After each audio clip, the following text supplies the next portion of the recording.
Welcome back. It's not even the so-called wildfire season yet, but already this year, wildfires have destroyed thousands of homes in California. More than 24 people have died, countless more lives upended. My next guest tonight has a piece out in The Hill titled, California Fires Show the Communities Must Adapt. Here's how Trump can help. Please welcome Dr. Deborah Brosnan up late with me tonight here on The Final Five. We were talking beforehand because we met during the COVID crisis, and we've never met in person, so it's great to have you here in studio with us tonight. Oh, it's lovely to be here, and it's great to meet you, Jim. These are, in person. My pleasure. These are very fraught times, and I can't imagine watching from afar what people in California are going through. But there are real conversations that we need to have right now.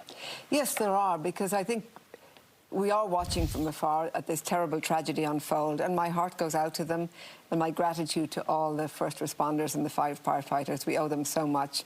But what we're seeing now is a disaster unfold. This does not end when the fires go out. What will happen after that is the real disaster will begin when people go back to where they used to live. Some will have houses, some won't. And then it's what do we do? What do we do in order to help these communities recover and to prevent the next one from happening? Because fires are complex and the responses have to be complex.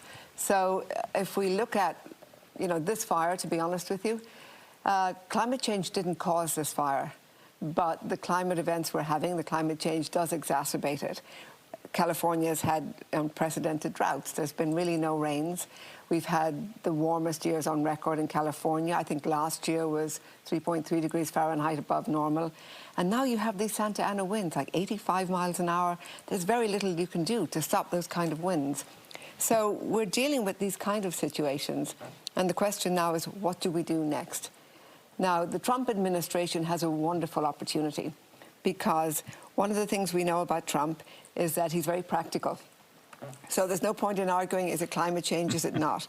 Climate change has exacerbated, but that is not the issue. The issue is, how do you practically respond?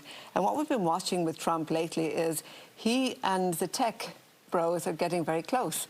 And technology has a great opportunity in helping us to predict, to respond, and to deal with future fires. So what Trump and the administration could do is really start to partner with some of these new technological advances, including AI. So already we're using AI to be able to detect fires as they start to outbreak. But we can use AI to begin to think about where will the next fire happen? Yeah. How do we respond? Where do we deploy resources? How quickly can we evacuate people, and where should we evacuate them first? There is so much that AI can teach us and that we can use to be able to better predict, identify, respond, and rebuild from these kinds of events. We're not doing it now. We could.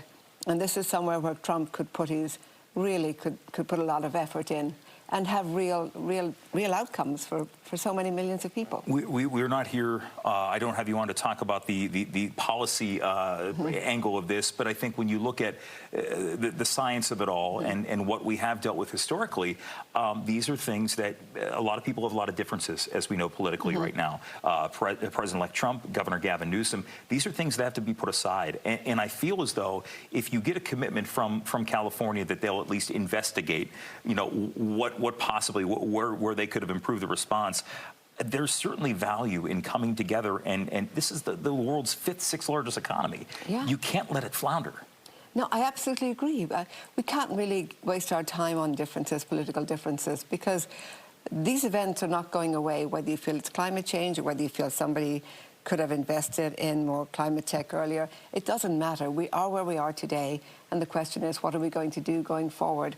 Policy will not change whether these events occur, but good actions, good policy-driven actions in responding will. We absolutely must have all sides coming together. This is a community crisis. Yeah. Is there, you mentioned climate, and obviously it has come up quite a bit, that it is a contributor, would you say? Is it okay to have those conversations while things are still burning? I think it's important to have those conversations while things are still burning. Climate didn't cause it, but climate exacerbated it. So California has always had wildfires, and those wildfires, because of we have more people living in harm's way. I mean, the population of Southern California is huge. Yeah. So not only do we have a climate factor, greater droughts, but we have more people in the way. So we do need to have all of those conversations, and we need to be having them now.